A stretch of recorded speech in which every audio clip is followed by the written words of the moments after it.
This is Duke University. Truly, this man was the Son of God.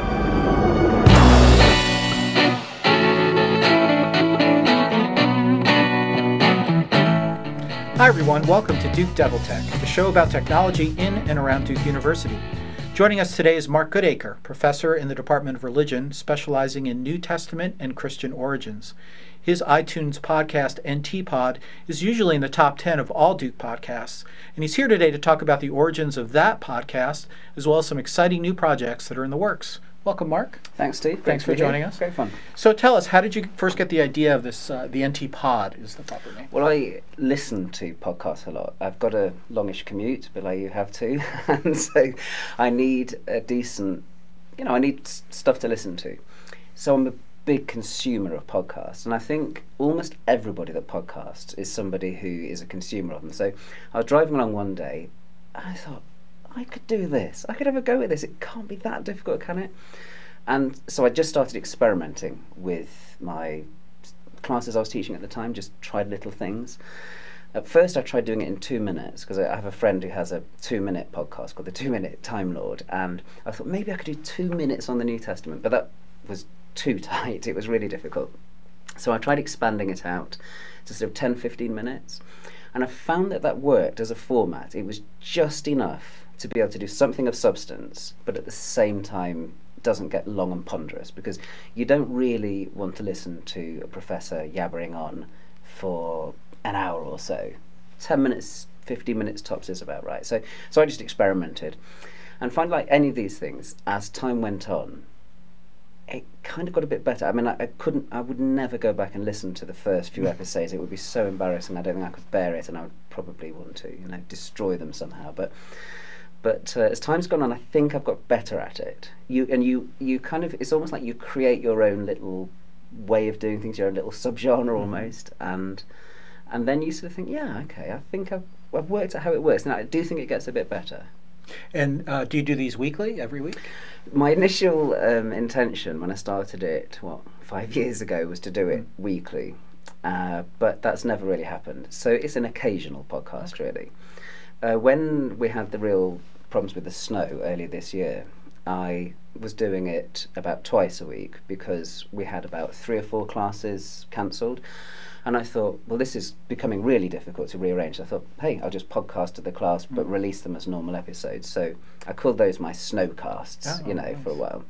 But no, I in the very early stages, I was going to call it a weekly podcast, and I thought, hold on a minute, Mark. If you call it a weekly podcast, you'll be cursing yourself after a while. So I don't do it as a weekly podcast. I do it as an occasional podcast, and sometimes when the Spirit takes me, I'll put a whole ton of them out. And actually, at the moment, we've been in a hiatus for months because I've just been so busy with other things, and I hate it when I don't do it.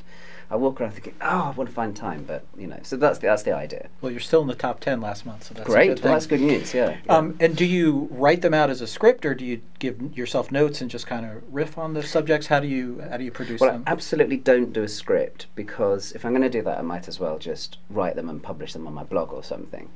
And I mean, it might sound weird to have an academic say this, but I don't really like writing very much. Writing's difficult, and it takes time. Talking is way easier. So one of my ideas with the podcast was it gave me the opportunity to put out a bit more content that is a bit less pressurized for me. So what it is, I just write a few notes. I know exactly where it's going to go. I know exactly how much time I'm going to spend on each thing. And then I basically have it down to just headings. And I then just sit down and record, and it's just me talking. And when I first used to do it, I would spend absolutely forever talking, and then the creation of the podcast was really a kind of editing job, getting rid of all sorts. But as time's gone on, on a good day I can do it in one take. I can just talk for 12, 13 minutes solid right the way through, and then all I'm doing when I'm editing is just editing out coughs and noises and and difficulties, and then editing in little bits of music or whatever. But that's why I like it, because I don't have to script it.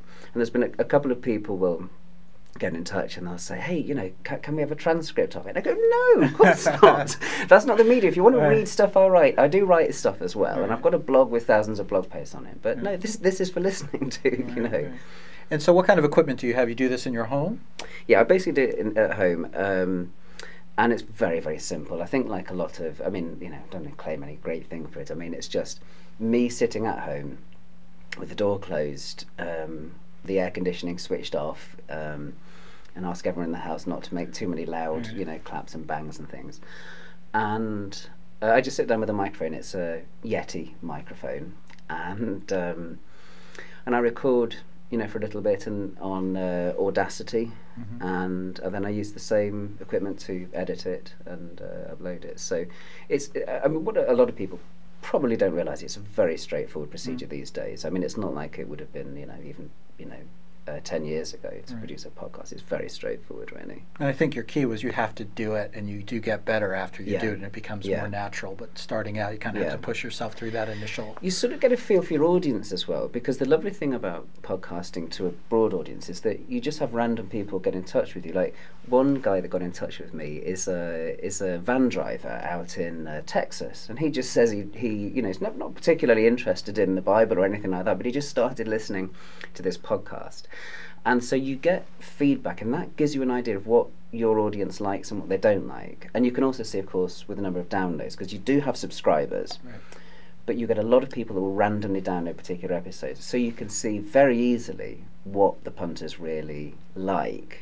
Like, for example, I did an episode once called "Did Jesus Exist?" And that is by far the most popular podcast, because if you go on Google and Google "Did Jesus exist?", it's one of the things amongst many, many things that will come up. And people, there's a lot of people rather listen to a podcast than read a book or whatever. So yeah, you get a feel for your audience. I think that's another thing I'd say. Though you also have to, I feel that they also have to get a feel for me, in the sense that I've got things I want to talk about. And so it's just tough luck if people, aren't interested in those. I tell them what we're going to talk about, because, I make the decisions. And you have a bit of marketing in you as well with it. Did Jesus exist? It's going to catch somebody's eye pretty well there. Well, the thing about the questions is that I originally started just calling them things. Like I would call it, Matthew's genealogy. They're quite boring titles. And then I realised, hold on a minute, I could turn almost everyone into a question. So now each one would be, was Jesus born in a stable? That's you say it like that, or when was Jesus born, or something like that. So I find if you turn it into a question, somehow it makes it a little more user friendly, because it's like, I'm going to come on and give you some idea of what I think about this, famous question or not so famous question. That's great.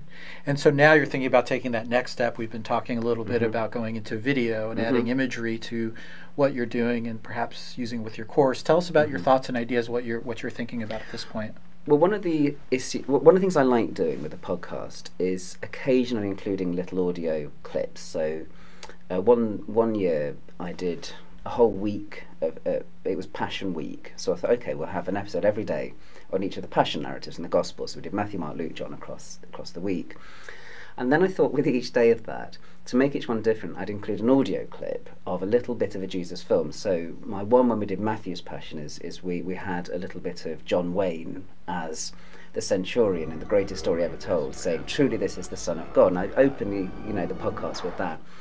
But after you've done that for a while, you start thinking, hey, it'd be great to be able to show people this stuff as well. And what's really brought that home, I mean, it's not just, the possibilities brought about by the studio, but also the fact I'm doing a Jesus in Film course next semester. So, obviously, it goes without saying, that's a highly visual medium.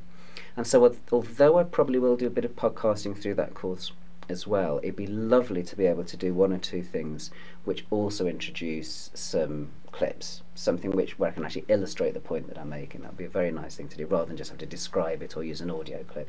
Audio clips sometimes work beautifully, and sometimes they're a disaster. So is there a clip that we could maybe look at real quick that would illustrate what you're trying to show? Well, one thought would be, I mean, we're recording this, what is it? It's less than a week away from Christmas, so a lot of people are thinking about Christmas. I've been watching my way through lots of the Jesus nativity films, or films that include the nativity.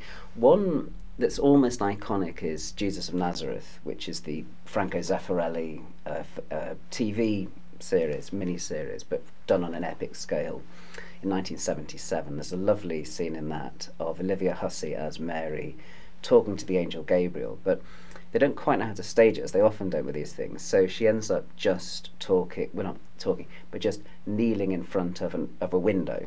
And we have to kind of reconstruct what we imagine Gabriel must be saying, which is a very interesting dramatic choice. And it comes in, and it basically, you can imagine Sephardi going, well, how do we depict an angel? What do we do? What do we make it look like? And in the end, he decides we're not going to. We're going to make the audience imagine what she's saying. That's wonderful. Why don't we take a look at that real quick? How can that be? No man has ever touched me.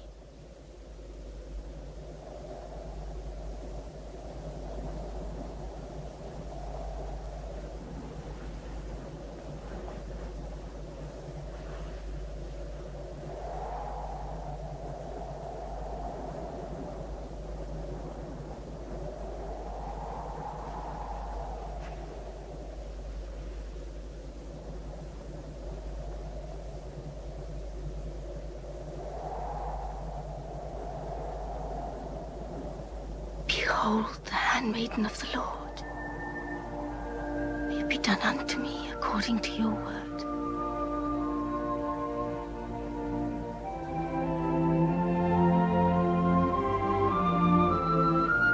Mary, who are you talking to?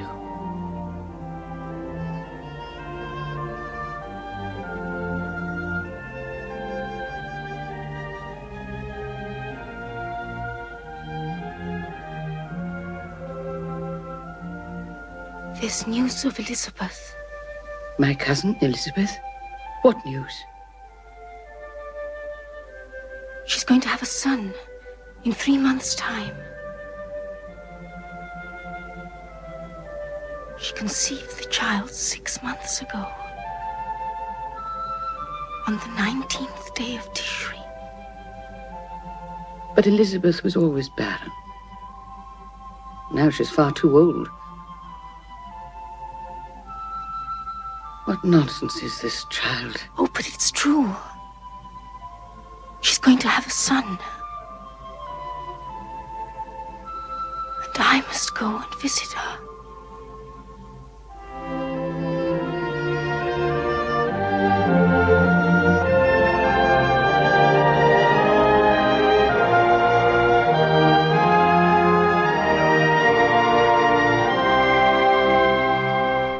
Well, that was great, Mark. Thanks so much. That really shows what you're trying to accomplish with your course this spring, and it's going to be very interesting.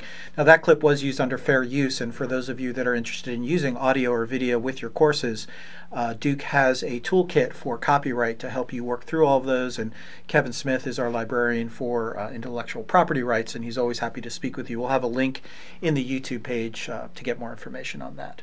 Well, you also mentioned maybe have some of your students do some video work for the course. What were your ideas there? Well, I'd really love to do that, because one of the things that can get very boring if you're not careful is every form of assessment can become the paper, the dreaded paper, you know. And so students at Duke write tons and tons of papers, and on the whole they're really good at it. So much so that sometimes they just go into paper mode. And one of the things I quite like about the thought of assessment on this course is that we could do something a bit different. So although I'll give them still the option of doing the classic research paper kind of thing, I'd like to give some of them the opportunity to do an assessment by means of podcast or videocast, whatever one wants to call it, where they can actually present as well as talk about, and that in itself is a particular skill. And I know that some students that would fill them with horror, but some it would be a really exciting opportunity to do something a bit different, you know. And I think I like things where the assessment in some way is in kind of continuity with the topic and approach of the course. And given the approach of the course is obviously very visual, we're going to be looking a lot of clips in the classroom, you know, so we're going to have that, you know, a good deal anyway. So I would have thought that it would be interesting for some students to take that away from the classroom and out of the classroom work on, you know, their own sort of video productions. That would be great if we can do that. Yeah, and I would just mention that OIT offers a lot of support for that type of use of media in the classroom. OIT Training can come into your course and do an introductory course on iMovie or iPhoto or any types of things that you want. And we also have the MPS Lab where we're filming this right now. The MPS Studio is available to students. They can book it on Outlook, and we have student workers throughout the semester that can also help them. So there's a lot of support for those that may not be as media savvy That's as some of the great. others. Yeah, that's very encouraging. Yes. Yeah, I can imagine some students really relishing that kind of opportunity. My guess is, given my own even dabblings in podcasting and so on, that the time one has to devote to that is probably more than the time that they'll devote to writing a classic paper. But then that's well and good because they're picking up new skills. Absolutely, absolutely. Well, thank you so much for your time, spending time with us. Again, Mark's podcast is available on iTunes U, the NT Pod, and hopefully we'll have you back and maybe we can take a look at some of the student videos at the end of next semester. Love to do that. Thanks so much. Cheers. Thanks, and we'll see you next time on Duke devilTech. Thanks for joining us.